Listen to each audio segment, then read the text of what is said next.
I'm motivated by fear. Fear of fear. I hate being scared to do something. It's very simple. This is what I believe, and I'm willing to die for it. Yeah. Period. You can't be scared to die for the truth. The truth is the only thing that's ever going to be constant. And you can't fear what might happen to you if you were to tell the truth.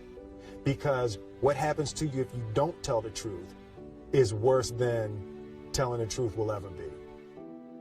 The first step before anybody else in the world believes it is you have to believe it.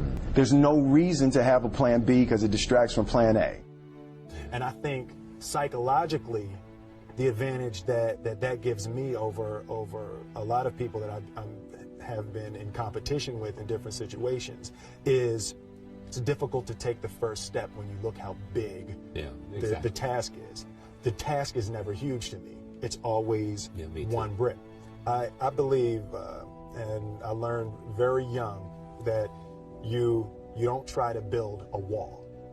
You don't set out to build a wall. You don't say, I'm going to build the biggest, baddest, greatest wall that's ever been built.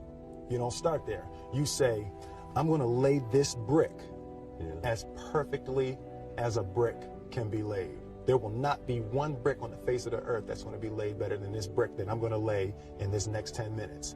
Yeah. And you do that every single day. And soon you have a wall. And soon you have a wall.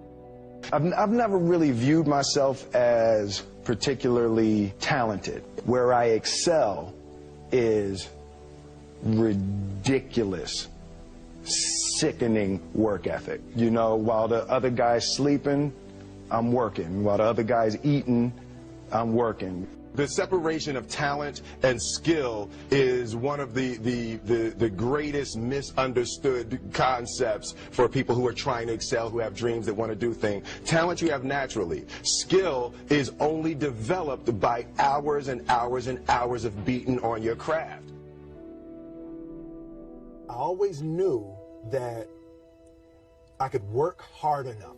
There wasn't an issue with discipline, or there wasn't an issue with the ability to sacrifice or the willingness to sacrifice. There's no easy way around it. No matter how talented you are, your talent is going to fail you if you're not skilled. Mm-hmm. You know, if you don't study, if you don't work really hard and dedicate yourself to being better every single day. Mm-hmm. This one year, my father had his shop, and he decided for whatever reason that he wanted a new wall on the front of his shop. So he tore down probably about 16 feet high and probably about 30 feet long. He just completely tore the wall down, and my brother and I had to dig a 6-foot hole. We for the foundation. For the foundation. Right. We would mix in the concrete by hand. Yeah. A year and a half. We were building this wall for a year and a half. Every day after school, we were coming, mixing concrete, putting it in the hole, doing it, and it was just myself and my little brother. And I remember standing back, looking at that wall, saying, there's going to be a hole here forever. A year and a half later, we laid the final brick. And my father stood back with my brother and I know he planned this. He says he didn't, but I know he had been planning this and writing this for his for the past 2 years. But we stood back, we looked at the wall, and he looked at me and my brother and said, "Don't y'all never tell me that you can't do something," and walked into the shop. As a child, my parents always told me you could be whatever you want to be. You could do whatever you want to do.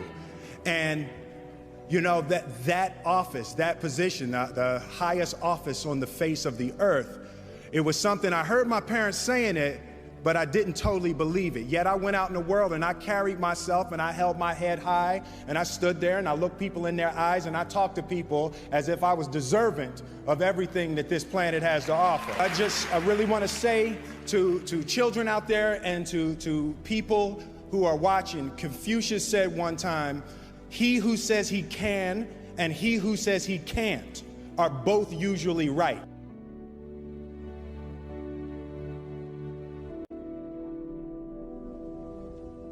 having the opportunity to study greatness.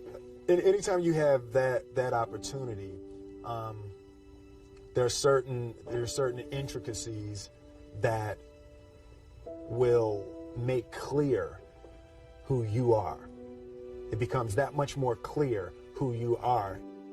The definition of who I am is very clear to me, and it also redefines who I want to be, in that I know for a fact that I'm stronger than I thought I was. You know, you can't help but ask yourself the question, what would I do if I was in Muhammad Ali's shoes? I'm not the best at anything. You know what I mean? Eddie Murphy is funnier than I'll ever be. Denzel is more powerful than I'll ever be. I think that my strength is I can do everything well. You know, I can do a little bit of everything, and that's what I concentrate on to be my strength. I'll never be able to compete with Denzel. I enjoy connecting with people and ideas, and you know, I have a mission statement. So every year for probably the past 10 years, I've worked out a mission statement for myself. And for the last few years, the mission statement has stayed the same, and it's been improve lives, right? So when I go into something, I'm looking for how the quality of this piece could potentially improve lives. But it's all along the way. It's when you make the movie and how you're interacting with people in the process. And the concept of improving lives runs through the center of everything I do. And then I realized that the way to improve lives is to continually improve yourself, right? So with that, every morning when I get out of the bed, I haven't fixed everything in the world yet, so there's always something to do. I want my life, I want my work, my family, I want it to mean something. If you are not making someone else's life better, then you're wasting your time. You know, like your life will become better by making other lives better. A few months ago, I said that I believe that if I chose to, I could be the president of the United States. And I think as I've had a chance to intellectualize why I said that. Yeah. And I think that there's a certain delusional quality that all successful people have to have. You have to believe that something different than what has happened for the last 50 million years of history. You have to believe that something different can happen. The one thing that I truly tried to communicate in the interpretation of Ali is the complex simplicity of greatness. Yeah. And how greatness is not this wonderful, esoteric, elusive, God-like feature that only the special among us will ever taste. You know, it's something that truly exists in all of us. Loss is bound to joy. Like pain and suffering are bound to joy. The being able to survive something is actually a big part of being able to find that next wave of joy. You appreciate smaller things.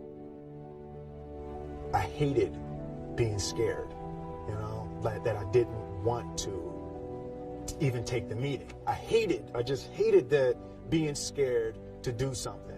And I think what developed in my early days was the attitude that I started attacking things that I was scared of.